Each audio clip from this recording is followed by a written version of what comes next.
Hi mga Amex, for today's video na to karon Amex no. O diba nakapahulagway mi Amex kagikan mi ni Simba. Unya after namo nagsimba Amex, naghuna-huna man mi nga mag sushi. So mao ni karon namong gidangatan sa sushi. Wa na nako na detailed og video Amex kay tungod na busy pud ko na busy ko og lungag ug sa pandiha para nakoy matampo ani nila diri nga side bitaw kay lahi ni siya nga putahe nga sushi.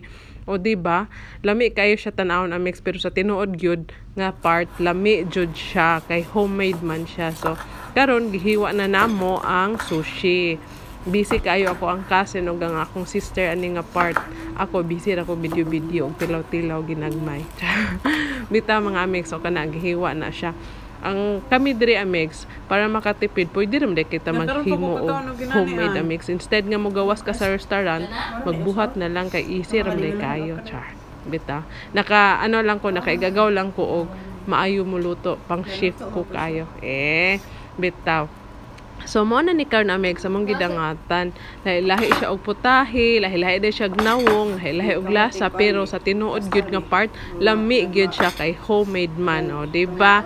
Happy kayo mi diri nga part kay makapamahaw paniudto panihapon makabalon pa og may eskwela or manarbaho kay fresh kayo siya nga sushi.